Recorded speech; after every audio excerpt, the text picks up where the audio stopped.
Here is a turquoise ink by Taccia Hokusai Fukakihanda. Let's jump straight to the end with my opinion on this ink.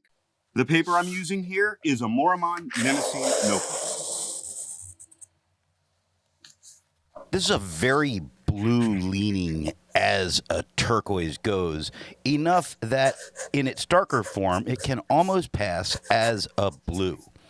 Now, while turquoise isn't my thing, and this kind of reminds me why, it can shade nice, and because of that, I can see why turquoise is enjoyed so much. So yes, there's a ton of tone variation by pen, and you can generally expect a good amount of shading from this. I can say I don't care for it in its lighter tones. But on the yellow Rhodia, this is really nice. The pen for today is a Retro 51 Tornado. All of the writing samples are done with a Platinum 3776 with a soft fine nib which writes rather dry, a Hero 7035 with a fine nib that writes wet, a Visconti Van Gogh with a medium nib and an average flow, a Lamy Safari with a broad nib that writes average. Now that we know my opinion on this ink, let's see how I got there, starting with the first writing sample done on Clairfontaine.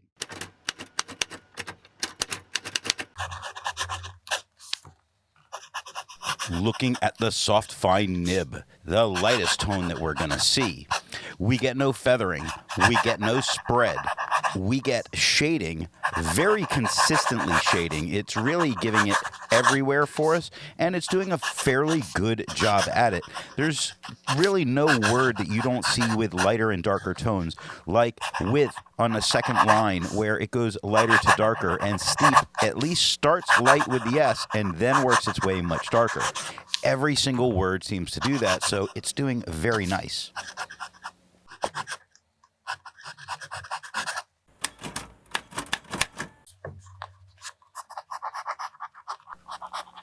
Looking at the wet fine nib, it is quite a bit darker than it was with the soft fine nib. We get no feathering, we get no spread, we get very, very nice shading. Really, it's shading some of its best right here. I think some of the darker tones, while a lot of them here from this pen are still very much a blue-leaning turquoise, when it gets really dark, like you see at the beginning of Trees or the beginning of Below, it's a color that I do appreciate it as a turquoise. So maybe for me, I need much darker turquoise to be happy with them.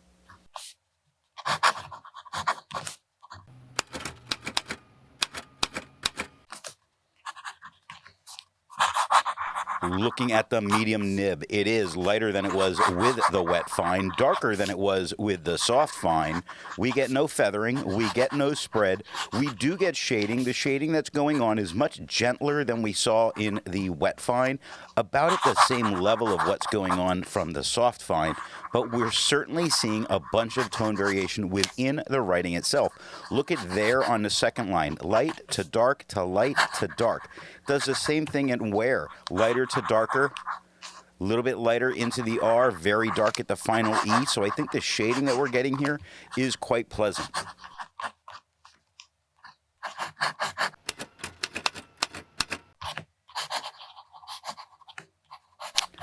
Looking at the broad nib, it is darker than it was with the medium, not quite as dark as it was with the wet fine.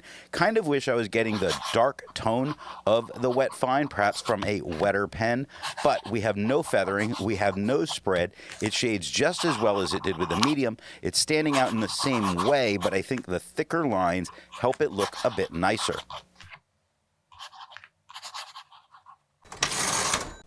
Looking at the back of the page, you see that we get no bleeding and no ghosting.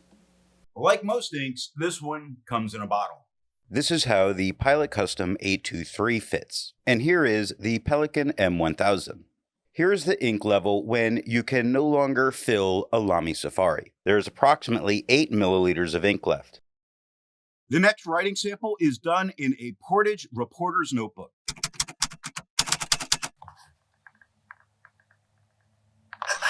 Looking at the soft fine nib, it is a tad bit lighter and a tad bit more blue leaning than it was with the Clairfontaine. Now, no feathering, no spread, still getting shading on this ink, still doing a very good job. Not shading as well as it did on the Clairefontaine, but definitely shading very well. We see, especially in some words where you really backtrack over some of your letters, like I do on my K's, you see it in walked. It gets much darker at that letter on each of the K's that show up here. Same happens with some of my L's and T's, and they stand out nicely.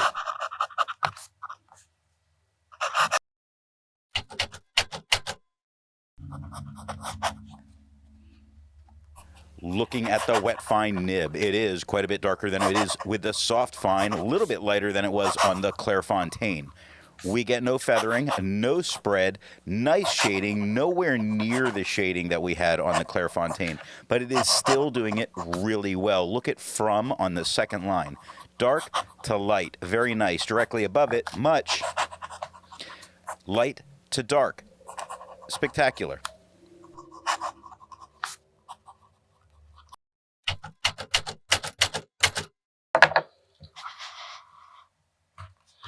Looking at the medium nib, it is lighter than we had with the wet fine, darker than it was on the soft fine, little bit lighter than it was on the Clairefontaine. That way we can keep track of tons of different things in what we're seeing. I'll try and stop talking about the soft fine when I come back into it.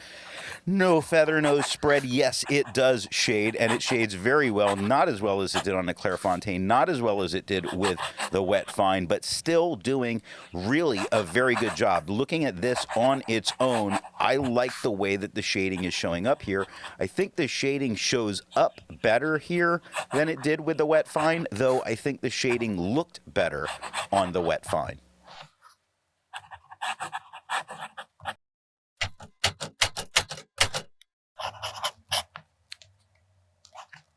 Looking at the broad nib, it is just a tad bit darker than it was with the medium, little lighter than it was on the Clairefontaine. We get no feathering, we get no spread, we get a few spots of shading. You know, it shades like you see some darker letters, but I don't really want to call it shading in what I'm really seeing here because there's so little of it.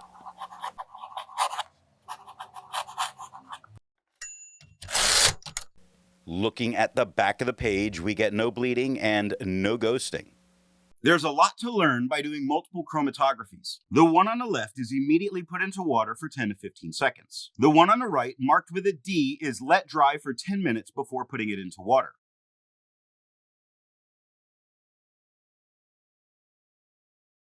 The next writing sample is done on a national brand Steno notebook.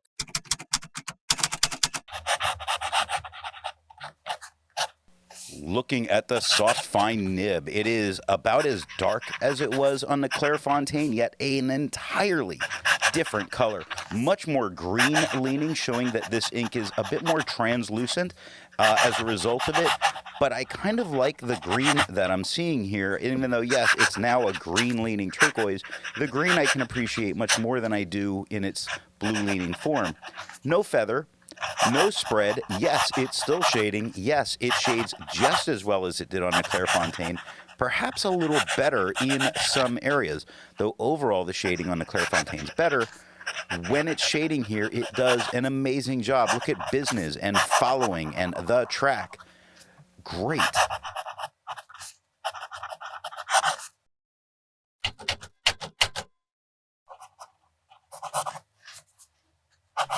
Looking at the wet fine nib, it is quite a bit darker than it was with the soft fine. Little lighter as darkness goes than it was on the Clairefontaine, and certainly green leaning as a turquoise.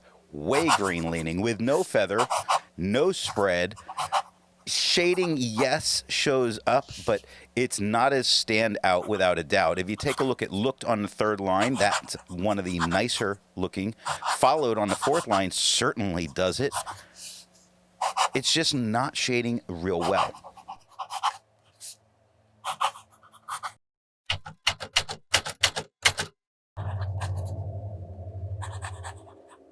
Looking at the medium nib, it is lighter than it was with the wet fine nib.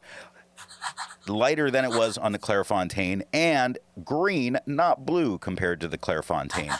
No feather, no spread, no shading. I mean, there's a couple dark spots, but that's about it. The best thing happening here is the tone over any of its additional characteristics. I think it's great what's happening, but this does tend to shade fairly well very often, so not shading here kind of is a disappointment.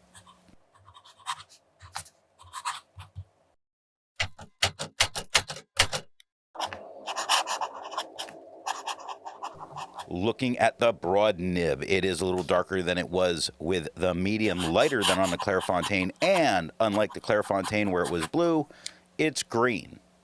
No feather, no spread, little bits of shading, nowhere near the shading of the Clairefontaine. Obviously better than what happened with the medium. There are darker spots where you can really see it happening in the writing, like seamed on the first line. Do starts as a mid-tone, gets lighter at the O, where the is very dark, and same goes from mid-tone to darker at the E. It's not bad. It's definitely shading here.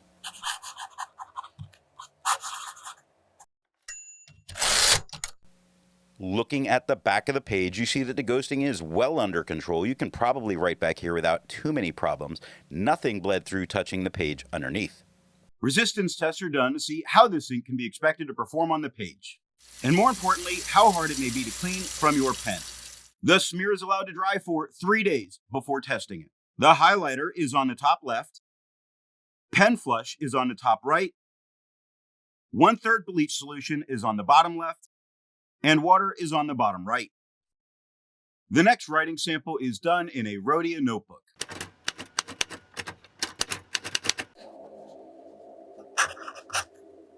Looking at the soft, fine nib, it is the same tone as the Clairefontaine. It does not feather, does not spread. It does shade, though not as well as it did on the Clairefontaine. It is still shading more or less well. It's, the is quite darker, but look at the second line, began, where the B is a bit darker. It lightens up through the word and gets dark again at the end, and two starts dark and gets light. Same thing happens with stumble, starting darker, getting lighter, dark at the end of the word, and I do appreciate when inks shade in this way.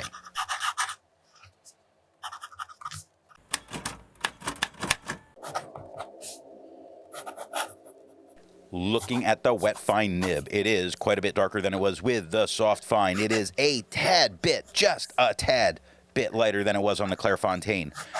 No feather, no spread. It does shade. It shades much more frequently than it did on the Clairefontaine, but it doesn't get as dark in the darker spots like it did on the Clairefontaine. I would have liked some of those darker spots because when it comes through as much darker, I'm really appreciating what I'm seeing. But we're really seeing the blue lean here, and it shows well when you look at, for instance, the third line. Slope has a nice lighter area right in the middle. Here, starts dark, gets light. It starts light, gets dark. Doing such a nice job.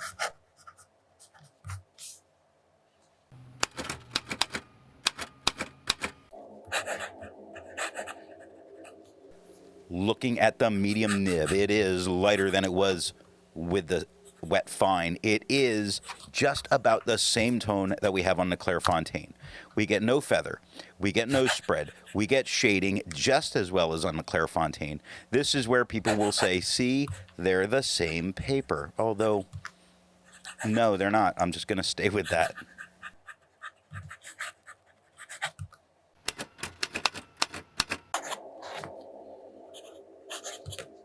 Looking at the broad nib, it is just a little bit lighter than it was with the medium nib. Same tone as on the Clairefontaine, as in the same tones are all there. The Clairefontaine seemed to have shown a little bit darker tone more frequently than it did here, but all of the tones we're seeing here are the same tones that we saw in the Clairefontaine.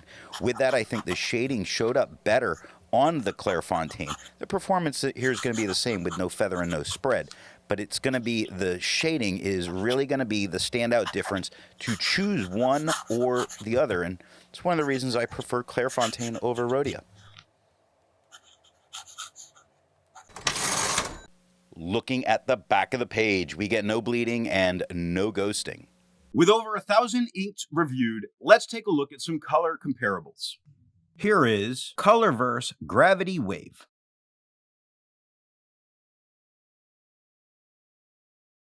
Here is Kaweco Paradise Blue.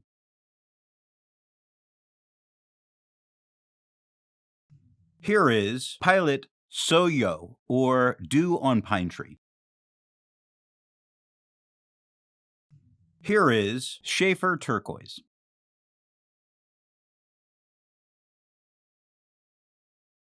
The next writing sample is done in a composition lab notebook.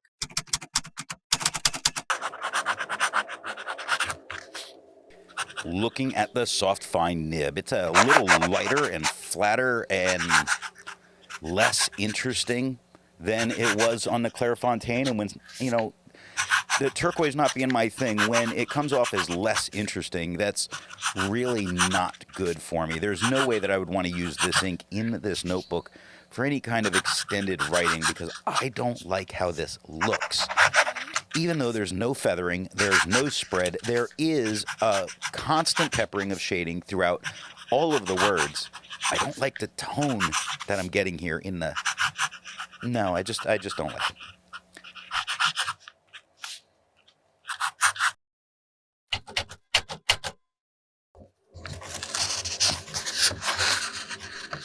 Looking at the wet fine nib, it is just a little bit darker, just a tad bit darker than it was with the soft fine nib, a whole lot lighter than it was on the Clairfontaine.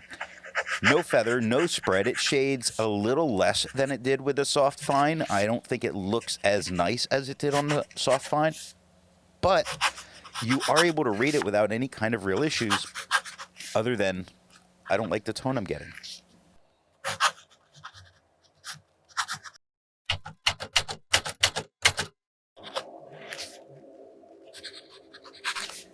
Looking at the medium nib, it is a little bit darker than it was with the soft fine, a whole lot lighter than it was on the Clairfontaine.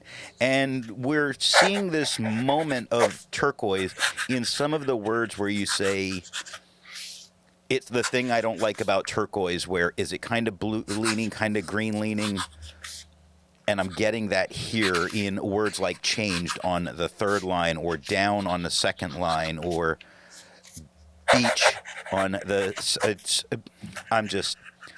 I'm not happy with the tone that I'm actually looking at. No feather, no spread. It does shade perfectly well. I'm just hung up on the fact that I don't like this tone, and I apologize for it.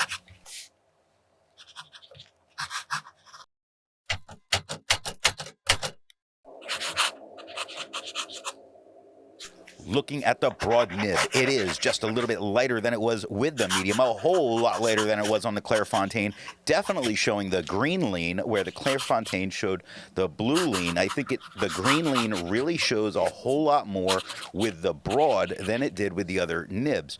No feather, no spread. Yes, it shades. It doesn't shade anywhere near as well as it did on the Clairfontaine. No, I don't like this tone of voice or of ink. Thank you very much.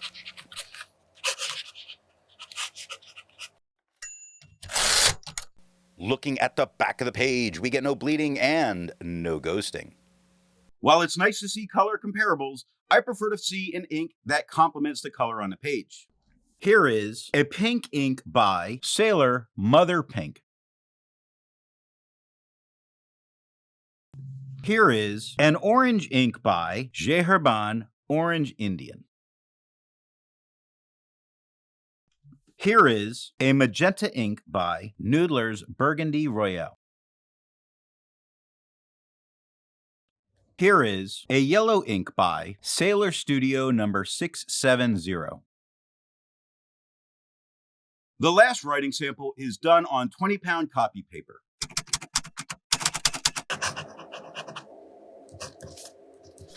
Looking at the soft fine nib, it is darker than it was on the Clairfontaine. It does have some feathering all over it, not horrible, not out of control, not any kind of a real problem, but it's there. Same with the spread. Certainly does spread, but not horribly. There are a couple moments of shading that pop up. You see it in like and elves and though and Bilbo and he. You see it everywhere, which does worry me with copy paper, so we'll see how this goes.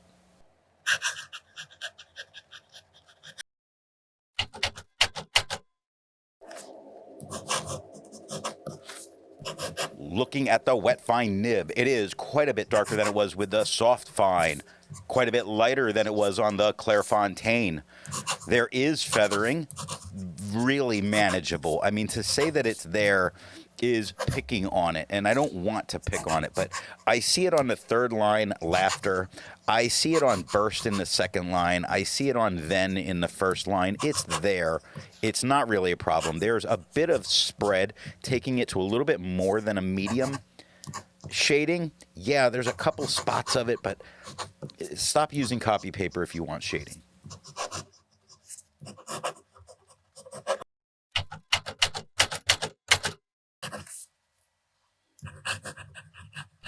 Looking at the medium nib, we get the same tone as the wet fine, quite a bit lighter than we had on the Clairfontaine. Certainly showing off some of that green lean. It's that it depends on what you put next to it. If it looks like it's leaning green or leaning blue, and I just don't care for that. It does feather, it does spread, it does not shade. It is on the paper, so it's got that.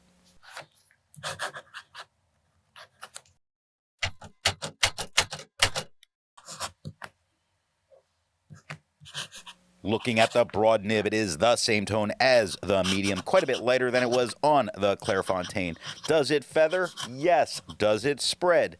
Yes. Does it shade? No. Do I like it? No. But is it there, and could it be for somebody else? Absolutely. And by all means, when other people really like it, that's why I try not to bash inks. I'm just stuck that I really don't care for turquoise.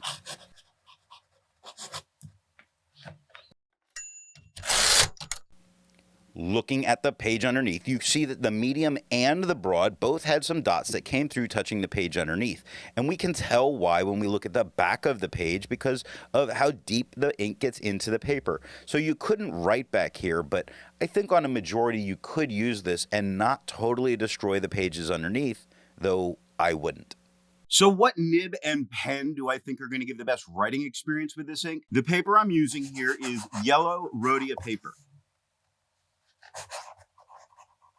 There isn't anything wrong with the lighter tone from the drier pen, but they just aren't for me.